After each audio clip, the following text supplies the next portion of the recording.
Oke. Bismillahirrahmanirrahim. Assalamualaikum No battery. warahmatullahi Please charge. Waalaikumsalam warahmatullahi wabarakatuh. Alhamdulillahirabbil alamin wa bihi nasta'inu ala umuri dunya waddin. Wassalatu wassalamu ala asyrofil anbiya'i wal mursalin sayyidina Muhammadin wa ala alihi thayyibin at-tahirin wa ashabihi al-mayyadin al-muttaqin. Assalamu ala Husain wa ala Ali bin Husain wa ala auladil Husain wa ala ashabil Husain. Alhamdulillah para pemirsa sekalian, kita bisa bertemu kembali setelah mungkin kurang lebih 3 minggu ya kita off karena berbagai kegiatan yang lain yang tidak bisa ditunda. Oleh karena itu di malam yang hari ke-7 malam ke-8 ini kita alhamdulillah bisa bertemu lagi di bulan Zulhijjah. Ini adalah bulan No terakhir, battery. Please charge. bulan terakhir dalam penanggalan Hijriyah ya, dalam Hijriyah. Jadi itu adalah bulan ke-12. Ada beberapa hal yang bisa kita bahas untuk malam hari ini. Yang pertama berkaitan dengan bulan Zulhijjah itu besok kita masuk tanggal 8 itu adalah hari Tarwiyah. Dalam kitab Mafatihul Jinan memang dianjurkan kita untuk melaksanakan saum sunat ya, atau kalau kita masih punya kodok gitu ya, harus dikodok ya, sudah kita ngalap berkahnya saja bagian puasa kodok di tanggal 8 gitu ya. Di dalam keterangan di Mafatihul Jinan itu pahalanya adalah diampuni dosa 60 tahun No battery. Please charge. untuk hari ke-8. Dan lusa hari Kamis adalah Arafah ya, hari Arafah juga disunahkan untuk berpuasa, dan yang lebih kuat lagi itu adalah mengisi dengan majelis doa Arafah gitu ya. Di hari Kamis mungkin nanti apakah nanti ada di antara para ikhwan yang mengagendakan untuk doa majelis Arafah itu. Baik, kemudian kita juga sekarang masuk tanggal 3 Juni ya, tanggal 3 Juni. Kemarin tanggal 1 Juni itu diperingati sebagai hari lahir Pancasila yang menjadi dasar negara Republik Indonesia. Itu mengingat kepada momentum pidato Bung Karno tanggal 1 Juni 1945. Nah, makanya saya membawa buku ini ya, saudara-saudara sekalian. Nah, ini bukunya. Ensiklopedia Keislaman Bung Karno dengan kata pengantar Megawati Soekarno Putri, ditulis oleh Ahmad Sahid dari penerbit Expos. Ini adalah kelompoknya Mizan ya. Jadi menarik sekali di sini dijelaskan tentang aspek keberagamaan pendiri bangsa kita Bung Karno. Beliau ternyata begitu concern ya dalam mempelajari agama, concern dalam berinteraksi dengan para penganut agama, khususnya Islam. Beliau jadi akrab dengan kalangan Nahdlatul Ulama, dengan Ormas, dengan Muhammadiyah, dengan Persis, dengan Ahasan gitu, dengan para habaib di sana ada disebutkan Habib Ali Kuitan dan sejenis dan yang lainnya, juga para ustaz kiai-kiai sepuh ya, yang banyak disebutkan di sini. Jadi beliau berinteraksi dengan lintas kalangan gitu ya. Ya karena beliau sebagai orang, sebagai pemimpin bangsa jangan memilah-milah kan kalau berinteraksi gitu. Ini sangat banyak sekali pelajaran bahwa beliau begitu mengagumi Rasulullah ya, dengan aspek-aspeknya yang sangat lengkap gitu. Jadi beliau patut menurut saya menjadi salah satu contoh ikutan bagaimana menjadi pemimpin yang baik ya. Jadi kepada para ikhwan, akhwat ya, saya anjurkan bisa mempelajari ya aspek-aspek keislaman Bung Karno ini seperti ini itu menjadi inspirasi yang sangat baik ya buat kita semuanya. Kemudian berikutnya di tanggal 3 Juni itu juga berkaitan dengan momentum wafatnya pendiri Republik Islam Iran, Ayatullah Ruhullah Khomeini yang dikenal sebagai Imam Khomeini. Beliau juga sebagai seorang tokoh pejuang yang sampai detik ini begitu dihormati ya oleh bangsa-bangsa di dunia, terutama karena beliau punya keteguhan hati harus membela Palestina. Nah, ini keteguhan beliau ya sebagai seorang ulama, sebagai seorang pemikir, sebagai seorang cendekiawan, sebagai seorang filosof, sebagai seorang ahli fikih, gitu, sebagai seorang sufi. Beliau bisa mengartikulasikan ide-idenya itu dalam bentuk tulisan yang sangat tajam, ceramah-ceramahnya yang menggugah, gitu. Dan akhirnya beliau punya karya, yaitu mendirikan Republik Islam Iran, gitu ya.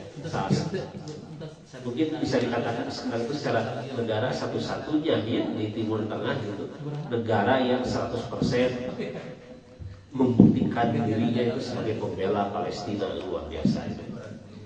Jadi kita juga sampaikan doa untuk beliau ya. Insyaallah kita semua mengambil hikmah dari para tokoh besar, termasuk dari Imam Khomeini Qadisasirruh.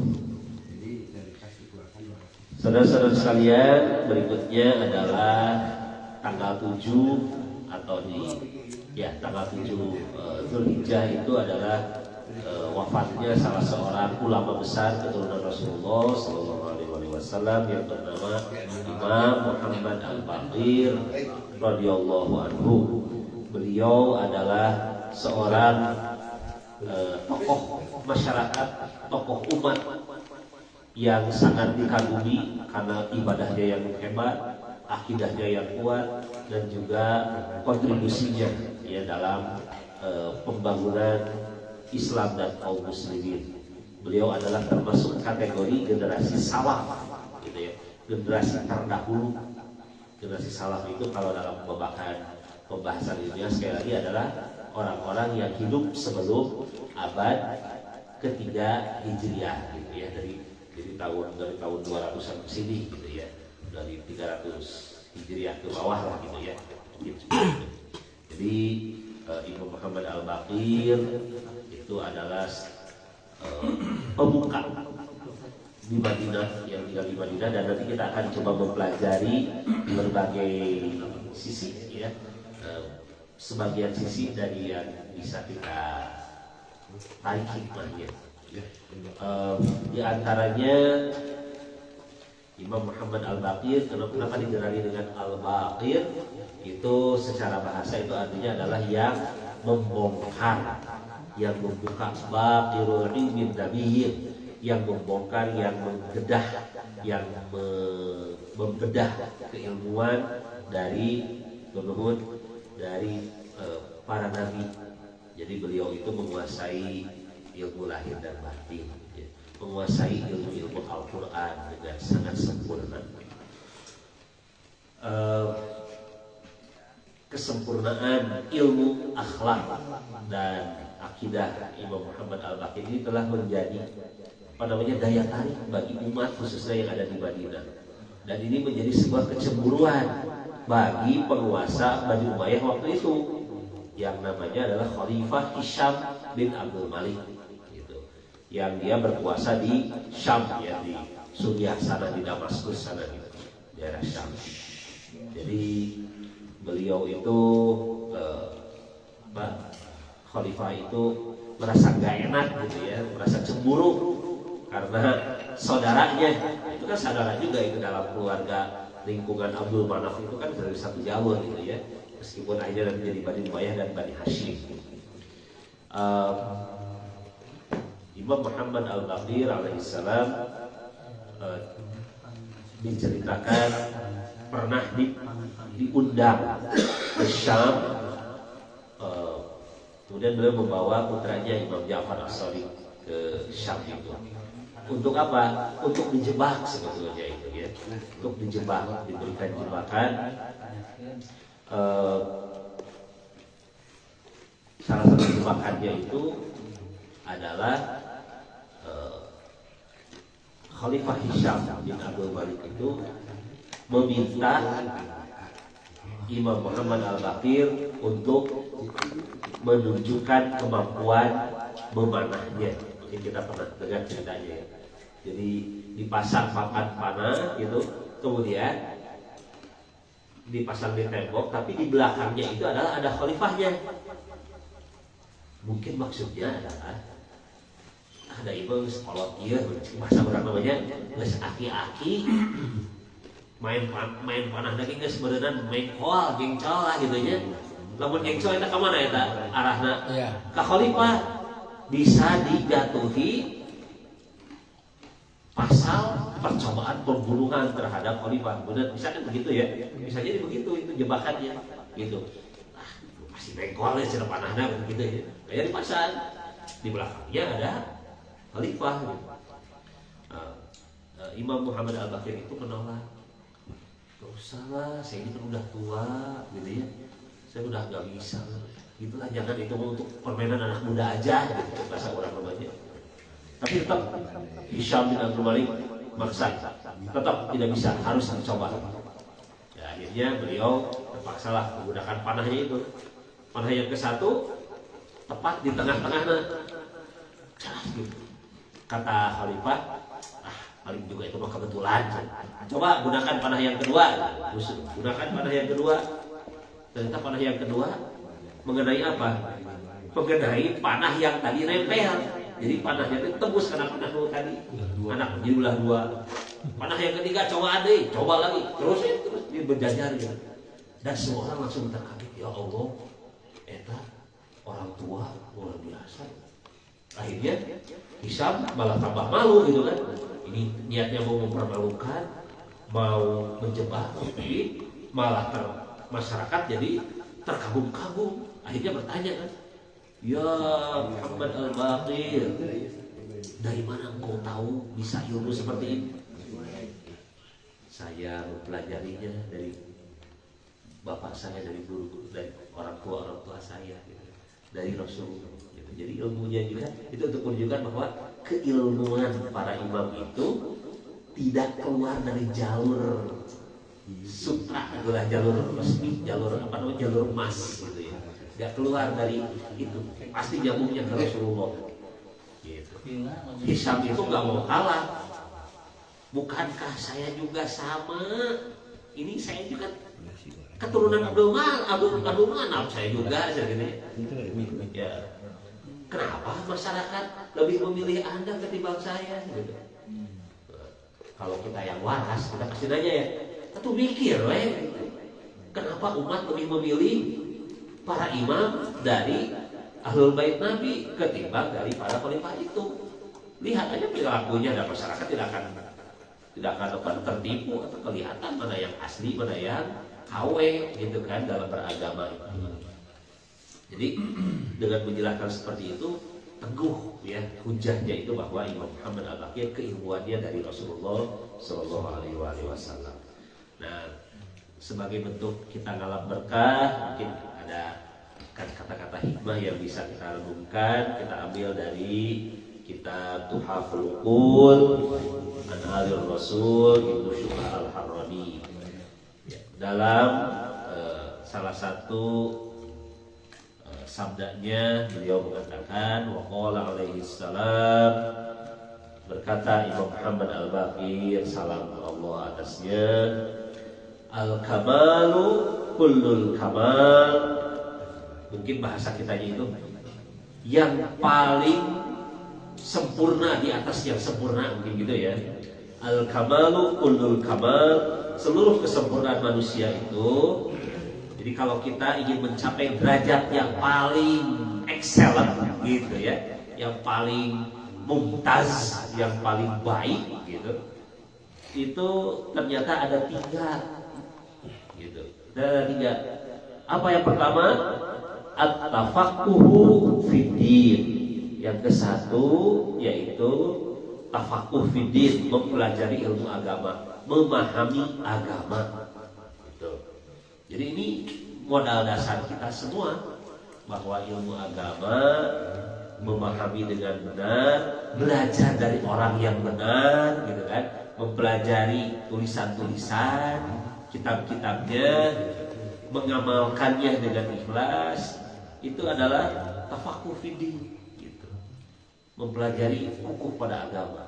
Kalau kata Imam Al-Ghazali, yang disebut fikih itu, fikih tafaqquh, paham agama itu adalah orang yang mencintai akhirat. Gitu. Jadi indikator orang itu paham agama adalah dia cintanya cinta dunia apa cinta akhirat. Gitu.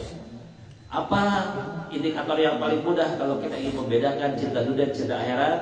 Nah, kita semua sudah tahu, ada dikasih bocoran sama Sayyidina Ali bin Abi Thalib karramallahu wajhah, yaitu apabila datang 2 orang kepadamu, yang satu ingin memberi sesuatu kepadamu, dan yang kedua ingin meminta sesuatu darimu, mana yang bikin kamu lebih bahagia?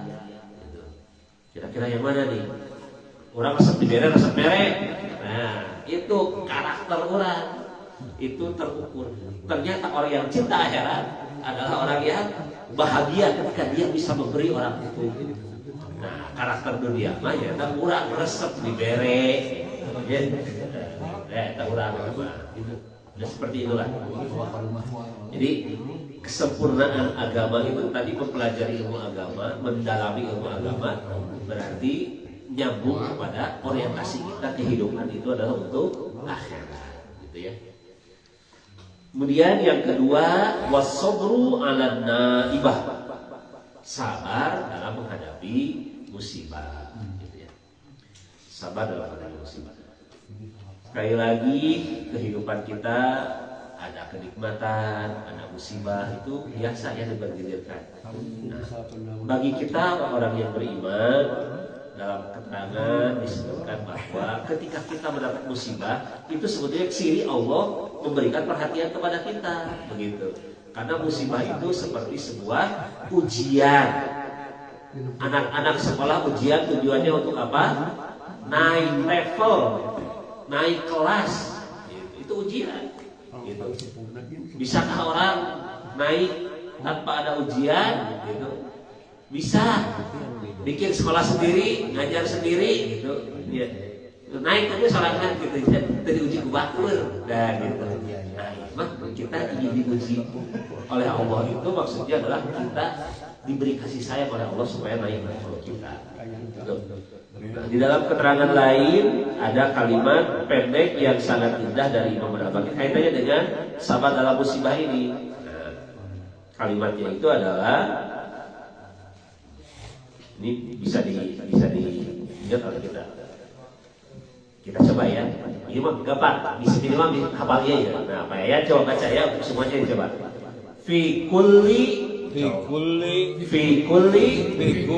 qada'illahi khairun lil mu'min.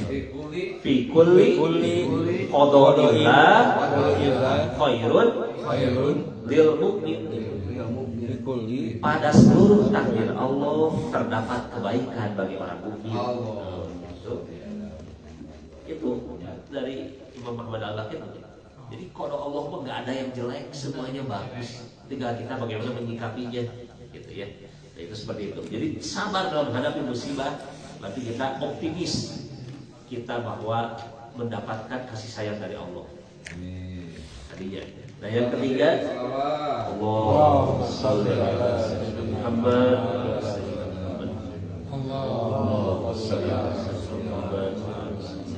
Allahumma shalli ala Muhammad.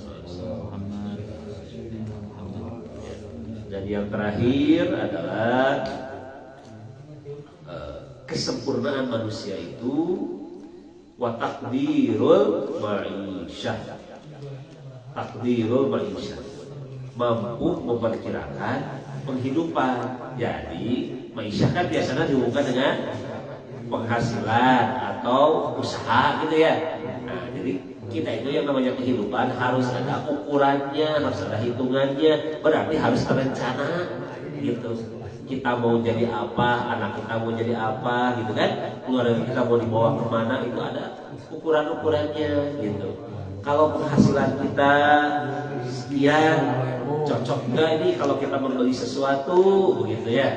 Nah, kita harus punya ukuran-ukuran itu.